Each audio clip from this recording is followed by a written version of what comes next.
ભારત માતા કી વંદે। આજે અમરેલીના પવિત્ર આંગણે અને જે શહેરના નાગરિક દ્વારા જેઓ ગુજરાતના પ્રથમ મુખ્યમંત્રી હતા એવા વિરાટ વ્યક્તિત્વવાળા મહાન નેતાના શહેરની અંદર જિલ્લામાં કે જે જિલ્લાએ ગુજરાત રાજ્યને અનેક નેતાઓ આપ્યા છે, ખેડૂત નેતાઓ આપ્યા છે, સહકારી આગેવાનો આપ્યા છે અને સુરત સહિતના ગુજરાતમાં અનેક ઉદ્યોગવીરો આપ્યા છે એવા જિલ્લાને અને એવા જિલ્લાના નાગરિકને અભિનંદન આપવા માટે આજે ખાસ મારે આપ સૌની વચ્ચે આવવાનો આ શુભ પ્રસંગ સાંપડ્યો છે। પ્રસંગ શું છે આપણે બધા જાણીએ છીએ। મારા મિત્ર 1990થી અમારો જે પરિચય ત્યાં મિનિટ સુધીનો અમારો ઘનિષ્ઠ નાતો, સરકારમાં હોઈએ, પક્ષમાં હોઈએ, વિપક્ષમાં હોઈએ, લડતમાં હોઈએ કે શાસનમાં હોઈએ, જ્યાં પણ હોઈએ ત્યાં સાથે રહીને જેમની સાથે કામ કરવાની મને તક મળી છે એવા માનનીય શ્રી દિલીપભાઈ સંઘાણીનો આજે 71મો જન્મદિવસ હોય અને અમરેલી શહેરની નાગરિક સમિતિ દ્વારા લગભગ 91 જેટલી સંસ્થાઓ દ્વારા શ્રી દિલીપભાઈનું આજે જ્યારે નાગરિક સન્માન આપ સૌ કરી રહ્યા હો તેવા પ્રસંગે મને પણ ઉપસ્થિત રહેવાનું આમંત્રણ જે સમિતિ તરફથી ડૉક્ટર કાનાબાર સાહેબ અને ભાઈ શ્રી અશ્વિનભાઈ આપણા દૂધ ડેરીના ચેરમેન તરફથી આપવામાં આવ્યું એ બદલ હું આપ સૌનો આભાર માનું છું। આજના પ્રસંગે સોનામાં સુગંધ ભળે એમ દિલીપભાઈના જન્મદિનની સાથે સાથે અમરેલીને એક સાથે બે કામ પૂરા થાય એવો પ્રસંગ આજે થઈ ગયો। આમે દિલીપભાઈ ચેરમેન થયા હોત ઇફકોના અને જન્મદિવસ સમય સિવાયનો સમય હોત તો પણ આપણે એમનું સન્માન કરવાનું થાય, પણ આજે સન્માન પણ તમે સાથે સાથે ઇફકોના ચેરમેન બન્યા તે બદલ ગોઠવ્યું છે, તે બદલ પણ સમિતિને અને શહેરના નાગરિકોને, સંસ્થાઓના હોદ્દેદારોને ખૂબ ખૂબ અભિનંદન આપું છું। આપણી વચ્ચે ઉપસ્થિત અમરેલી જિલ્લાના જ વતની, ગુજરાત નહીં સમગ્ર દેશના ભારતીય જનતા પક્ષના અમારા નેતા, ખેડૂતોના હમી અને હંમેશા ગામડાલક્ષી જેમનું લક્ષ્ય રહ્યું છે, સરકારમાં હોય કે ભારતીય જનતા પક્ષના અધ્યક્ષ હોય, રાજ્યસભામાં હોય કે સરકારના મંત્રી તરીકે હોય, જેમણે ખૂબ પ્રેમથી દીર્ઘદ્રષ્ટિથી લાખો લાખો કાર્યકરોને અમારા જેવાને માર્ગદર્શન આપ્યું છે એવા દિલીપભાઈના પરમ મિત્ર અમે બધા બંનેને વર્ષોથી જાણીએ છીએ। આખા ગુજરાતમાં તમે કોઈને પૂછો કે દિલીપભાઈ અને રૂપાલાજી તો બધા એમ જ એવા રૂપાલાજી આજે આપણી વચ્ચે ઉપસ્થિત છે ત્યારે આપણને વિશેષ આનંદ થાય। સ્વાભાવિક છે, અમરેલીમાં કાર્યક્રમ હોય, અમરેલીના વતની હોય, અમરેલીના નેતા હોય, દિલીપભાઈના મિત્ર હોય એટલે એમની ઉપસ્થિતિ તો સ્વાભાવિક છે। એવા અમારા વરિષ્ઠ નેતા માનનીય શ્રી રૂપાલા સાહેબ આજે આપણી વચ્ચે મહેમાન તરીકે ઉપસ્થિત, અમારા સાથી મિત્ર અને યુવાન નેતા, અમારી સાથે સરકારમાં પણ ખેડૂતો માટે, સહકારી ક્ષેત્ર માટે, સૌરાષ્ટ્ર માટે જ્યારે જરૂર પડે ત્યારે પ્રશ્નોને વાચા આપી જેમણે ખૂબ યોગદાન આપ્યું છે એવા ભાઈ શ્રી જયેશભાઈ રાદડિયા, હમણાં જ આપણી વચ્ચે અહીંયા મંચ ઉપર ઉપસ્થિત રાજકોટ દૂધસાગર ડેરીના ચેરમેન શ્રી, અહીંયા ઉપસ્થિત આપણા સંસદ સભ્ય માન્ય શ્રી નારાયણભાઈ કાછડિયા, અત્રે ઉપસ્થિત પૂર્વ ધારાસભ્યશ્રીઓ અમારા સંગઠનના સૌ સહયોગીઓ, શહેરના સૌ અગ્રણીઓ, પધારેલ ભાઈઓ અને બહેનો, પત્રકાર મિત્રો, આજે મારે એક વાત ઉમેરવી છે આજે કે આ એકલા અમરેલીનું ગૌરવ નથી. ઇફકોના ચેરમેન થવું એ ગુજરાતનું ગૌરવ છે. અમરેલીને ઉત્સાહ વધાર હોય, વિશેષ હોય એ ચોક્કસ આપણે સમજીએ છીએ, પણ તમારા જેટલો જ આનંદ ગુજરાતના લાખો ખેડૂતોને, ગુજરાતની સહકારી સંસ્થાઓના અનેક હોદ્દેદારોને આજે થયો છે. અને એટલા માટે થયો છે કે ઇફકો એ કોઈ તાલુકા સંઘ કે જિલ્લા સંઘ એ પ્રકારની સંસ્થા નથી. ઇફકો આખી દુનિયામાં ખાતરનું ઉત્પાદન કરતી કરોડો ખેડૂતો જે ખાતરનો ઉપયોગ કરી કણમાંથી મણ પકવે છે એવા ખેડૂતોની આ માતૃ સંસ્થા છે. અને આ સંસ્થાના ચેરમેન થવું એ કોઈ નાની સૂની વાત નથી. અને દિલીપભાઈને હું ફરીથી એટલા માટે મહેસાણા જિલ્લાના નાગરિક તરીકે, મહેસાણા જિલ્લાના કાર્યકર તરીકે અભિનંદન આપીશ કે આપે એકલા અમરેલીનું નહીં, એકલા સૌરાષ્ટ્રનું નહીં, આખા ગુજરાતનું ગૌરવ વધાર્યું છે. એ બદલ સૌના વતી હું આપને અભિનંદન આપું છું. અહીંયા એક બીજો ઉલ્લેખ કરવો પણ જરૂરી છે. દિલીપભાઈ ગુજકો માસોલના પણ ચેરમેન છે. ગુજકો માસોલ પણ ગુજરાતની ટોચની સહકારી સંસ્થા છે. ઇફકો ખાતરનું ઉત્પાદન કરે એ તો દાયકાઓથી આપણે જોતા આવતા હતા. અમારા કડીની પાસે જ કલોલમાં ઇફકોની ફેક્ટરી હું જ્યારથી યુવાન થયો ત્યારથી જોતો આવ્યો છું. પણ જૂના સમયમાં એનો વિકાસ, એનો ઉત્પાદન વધારો એ મર્યાદિત હતો. કારણ કે જેમ જેમ ખેડૂતોમાં જાગૃતતા વધી, જેમ જેમ ખેડૂતોએ વપરાશ વધાર્યો ખાતરનો, એમ એમ ભારત સરકારે પણ સબસિડી વધારી. આજે આપને બધાને જાણીને આનંદ થશે, બધા જાણતા જ હશો કે માનનીય નરેન્દ્રભાઈ મોદી સાહેબ વડાપ્રધાન બન્યા પછી ખેડૂતોને મદદરૂપ થવા જ્યાં લાખો થેલી, લાખો ટન ખાતર ખેડૂતો ખેતરમાં વાપરે છે, એના ભાવમાં કોઈ પણ જાતનો વધારો એમના સમય દરમિયાન કર્યો નથી. અને લગભગ 1.5 થી 2 લાખ કરોડ રૂપિયાની સબસિડી, સાંભળજો, હું ગુજરાતનો નાણામંત્રી રહેલો છું. ગુજરાતનું મારા વખતમાં બજેટ 2-2.5 લાખ કરોડ અને અત્યારે માનનીય ભૂપેન્દ્રભાઈના સમયમાં ગુજરાતનું બજેટ 3-3.25 લાખના કરોડે પહોંચ્યું છે.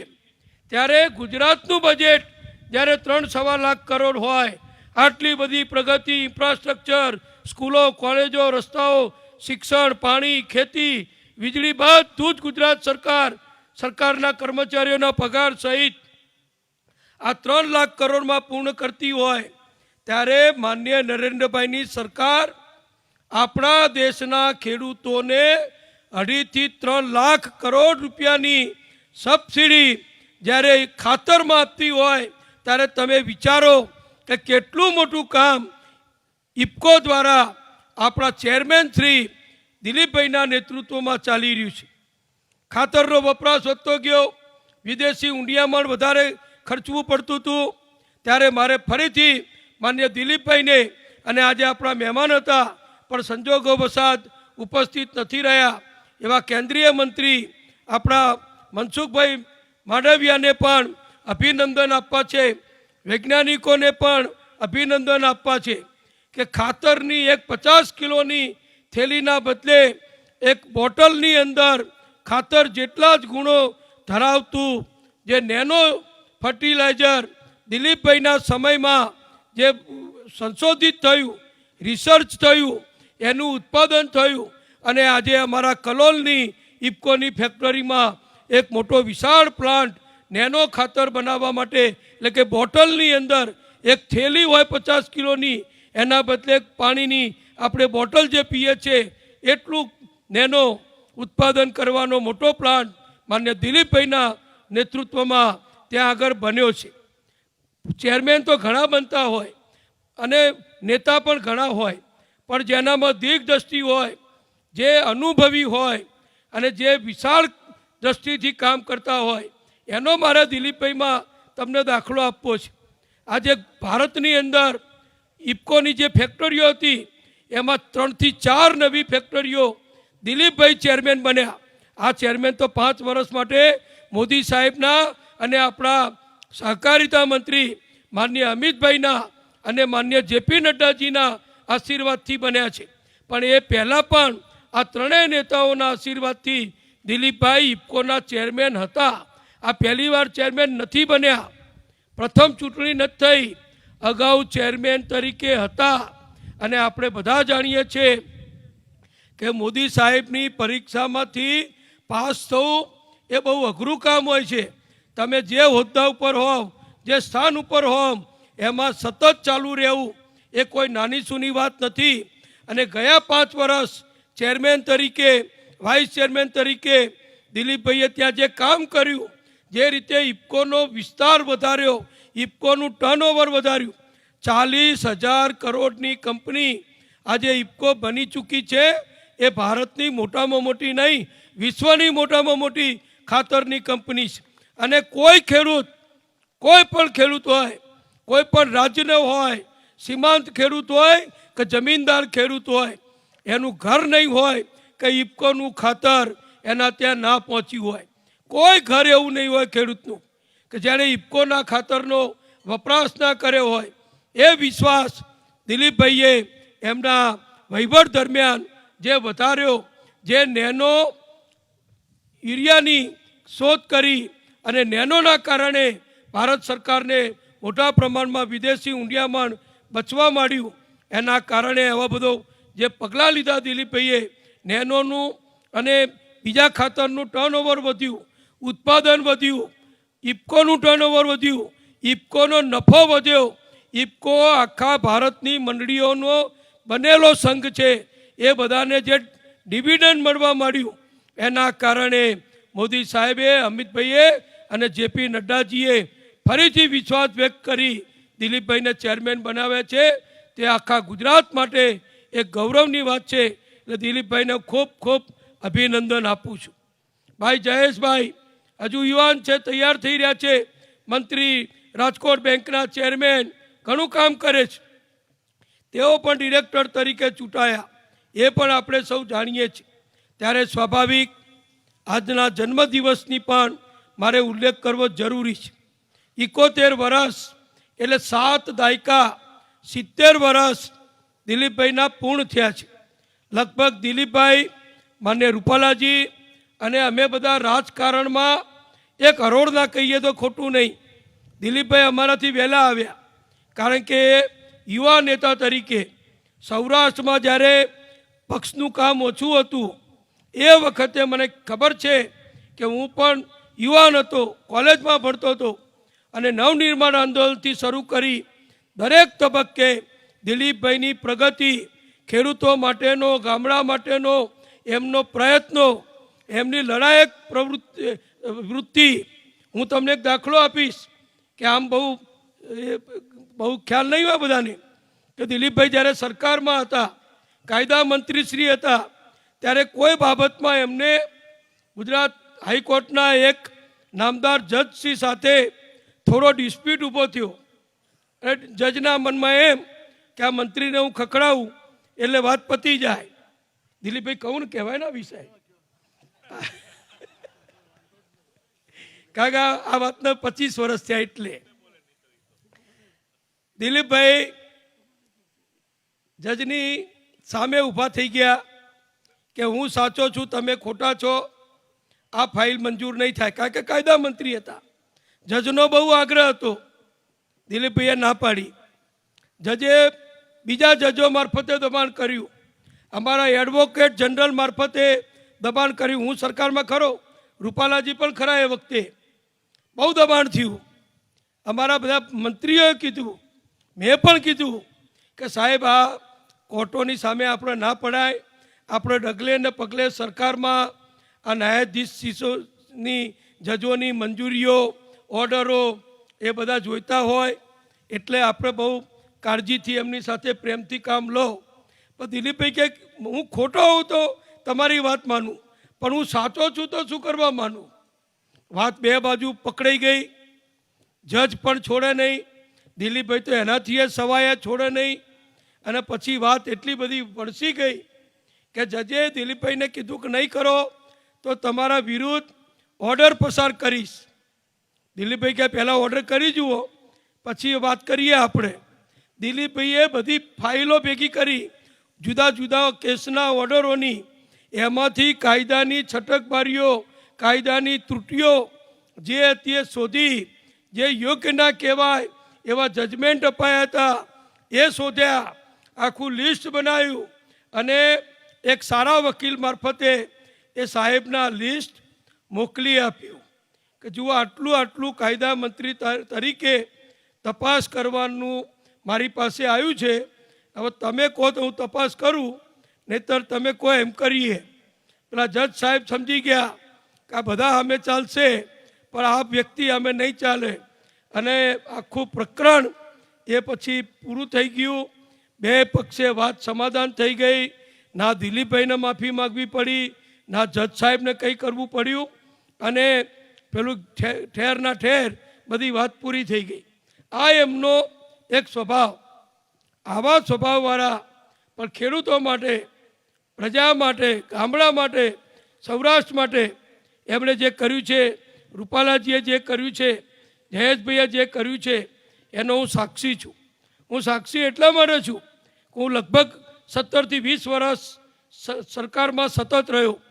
બધા જ માન્ય મુખ્યમંત્રીશ્રીઓ સાથે સરકારના મંત્રી તરીકે કામ કરવાની મને તક મળી.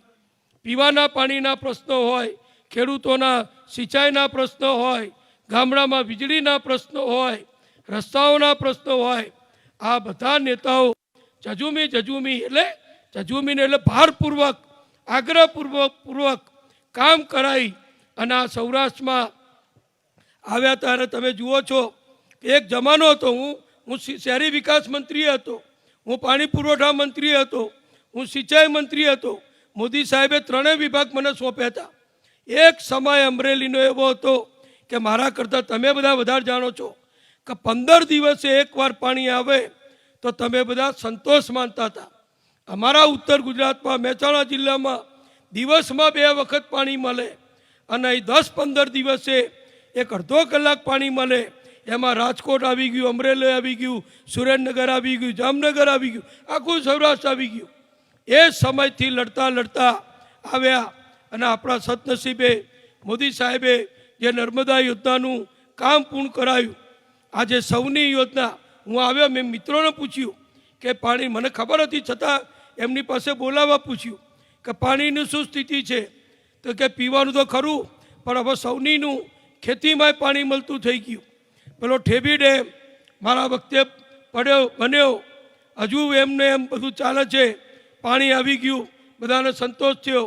અમરેલી શહેર કેટલું ડેવલપ થયું. આ મેડિકલ કોલેજ કેટલી ગુજરાત સરકારના સહયોગથી બની.